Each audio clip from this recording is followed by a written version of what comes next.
प्रेत लोक कहानी दहशत की। स्मिता और राकेश का अपने नए फ्लैट में पहला दिन था। दोनों खुश थे कि आखिरकार उन्होंने अपने सपनों का घर खरीद लिया। दिन भर की साफ सफाई और सामान लगाने के बाद दोनों थककर चूर हो चुके थे और कब उनकी आंख लग गई पता ही नहीं चला। दोनों फर्श पर ही एक चटाई पर सो गए। तभी रात 10 बजे उनके फ्लैट की बेल बजती है। बेल की आवाज सुनकर स्मिता राकेश को जगाती है और कहती है, इतनी रात को कौन हो सकता है? हम तो यहाँ किसी को जानते भी नहीं। ठहरो, मैं देखता हूँ। राकेश उठकर दरवाजा खोलता है। दरवाजे के उस पार एक दुबली पतली सी कमजोर शरीर वाली लड़की खड़ी थी। करीब 12 साल की इस लड़की का सिकुड़ा हुआ चेहरा राकेश को देख अचानक स्थिर हो गया। राकेश उससे कुछ पूछ पाए इससे पहले ही बच्ची बोल पड़ती है, अंकल कुछ खाने को मिलेगा? मैं और मेरी छोटी बहन घर में अकेली हैं। हमने कई दिनों से कुछ नहीं खाया है, प्लीज कुछ खिला दो। राकेश उसे अंदर लाता है और खाने के लिए बिस्किट देता है। वो पूछता है, कौन हो तुम बेटा और इस वक्त? इस पर वो बच्ची बताती है, मेरा नाम रिया है और मेरी एक बहन है प्राची। मम्मी पापा भी हैं लेकिन ऑफिस के काम के सिलसिले में बाहर हैं। मुझे बहुत डर लग रहा है। कुछ दिनों से मेरी बहन बहुत अजीब व गरीब हरकतें कर रही है। वो रात रात भर अकेली पूरे घर में घूमती रहती है। कभी दौड़ती है तो कभी उसके कमरे से सिसकियों की भयानक आवाजें आती हैं। एक बार तो मैंने उसे उसके कमरे की दीवार पर रेंगते हुए भी देखा। मुझे मालूम है कि ऐसी हरकत कोई इंसान तो नहीं कर सकता। मुझे लगता है कि मेरी बहन पर किसी भूत प्रेत का साया है। रिया हाथ जोड़ते हुए राकेश से कहती है, प्लीज हमारी मदद करो। मैं बहुत डरी हुई हूँ। क्या आज रात आप लोग हमारे घर रुक सकते हैं? ये कहकर रिया सिसकियों से रोने लगती है। राकेश रिया को अंदर बुलाता है और स्मिता उसे भरोसा दिलाती है, डरो मत, आज रात मैं और राकेश तुम्हारे घर रुकेंगे। हालांकि राकेश को रिया की बात पर भरोसा नहीं होता, लेकिन दोनों तय करते हैं कि वो रिया के घर की रिकॉर्डिंग करेंगे ताकि पता चल सके कि उसकी बहन प्राची रात में क्या करती है। राकेश और स्मिता रिया के साथ उसके फ्लैट में पहुंच जाते हैं। इस दौरान उन्हें महसूस होता है कि प्राची का कमरा घर के बाकी कमरों से अलग और अजीब है। उसके कमरे में बेहद ही अजीब सी ठंडक है, जिसके बीच एक अलग तरह की बू हवा में घुली हुई है। राकेश और स्मिता डाइनिंग रूम में पड़े सोफे पर लेट जाते हैं और अपने मोबाइल के कैमरों को ऑन कर देते हैं। आधी रात के वक्त राकेश की आंखें अचानक तेज तेज सांसों की आवाज से खुल जाती है। वो देखता है कि उसके बिल्कुल सामने रिया खड़ी है,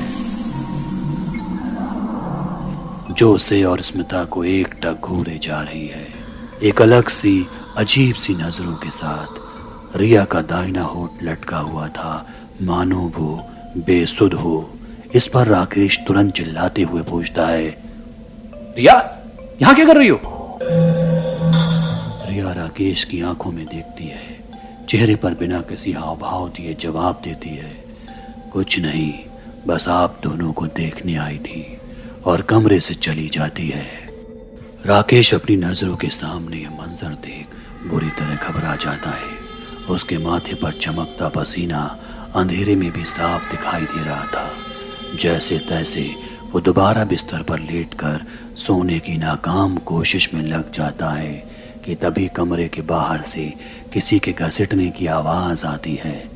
थोड़ी देर में आवाज और भी खौफनाक हो जाती है। ऐसा लगता है मानो कोई जानवर अपने दांतों से कच्चा मांस खींच खींच कर खा रहा हो। अब राकेश इन आवाजों को पहचानने की कोशिश ही कर रहा था कि तभी सीलिंग धक धक की आवाज से गूंज उठती है। तभी अचानक एक लड़की की चीख के साथ ही दोबारा आसपास सन्नाटा पसर जाता है। राकेश बाहर निकल कर देखता है कि वहां क्या हुआ, लेकिन हिम्मत जवाब दे जाती है। हैरान करने वाली बात यह थी कि स्मिता इतनी खौफनाक आवाज़ों के बीच भी आराम से सो रही थी, मानो उसे कुछ सुना ही नहीं दे रहा हो। राकेश स्मिता को झकझोर कर जगाता है और एक एक वाक्य को तफसील से बताता है। इसे सुनकर स्मिता खुद भी बेचैन हो जाती है। अब तक उनकी जो तलाश प्राची के लिए थी, उसमें रिया का नाम भी शुमार हो गया था। वो फौरन मोबाइल उठाते हैं और रिकॉर्डिंग देखकर उनकी आवाज़ हलक में ही कैद हो जाती है। वीडियो में दिखता है कि दोनों के सो जाने के बाद रिया और प्राची दोनों उनके कमरों में आती हैं और चूहों को पकड़कर उनका मांस नोच नोच कर खाने लगती हैं। थोड़ी देर बाद प्राची कमरे की दीवार पर रेंगना शुरू करती है। पीछे पीछे रिया भी दीवार और छत पर दौड़ने लगती है। कुछ ही देर बाद रिया कमरे में रखी एक अलमारी का दरवाज़ा खोलती है और उसमें जाकर बैठ जाती है।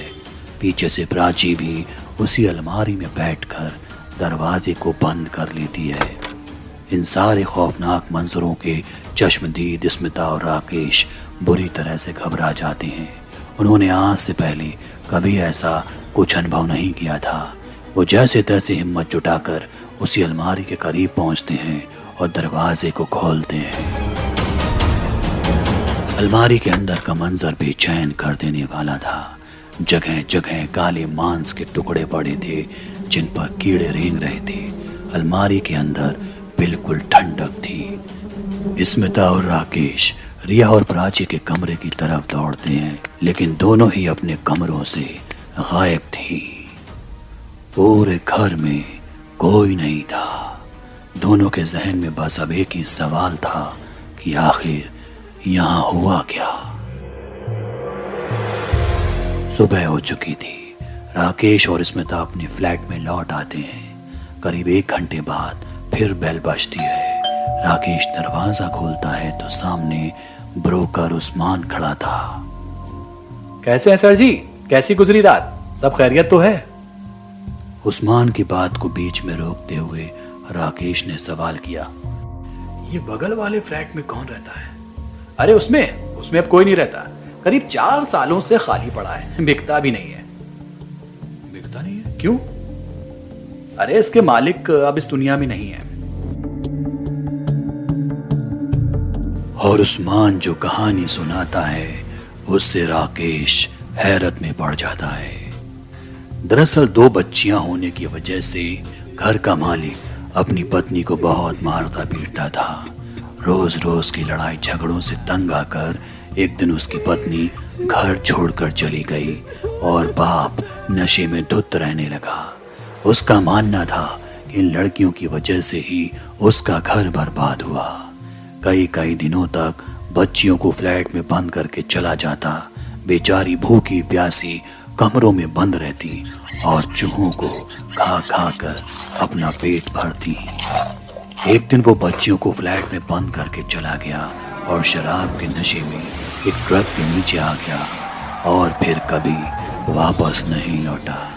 बच्चियां फ्लैट में कई दिनों तक बंद रहीं और भूख से तड़प तड़प कर दम तोड़ दिया। इसके बाद उस्मान राकेश से पूछता है, लेकिन आप ये सब क्यों पूछ रहे हैं? राकेश ये बात सुनकर एकदम सुन्न था। उसने जवाब दिया, नहीं कुछ नहीं, बस ऐसे ही पूछ रहा था।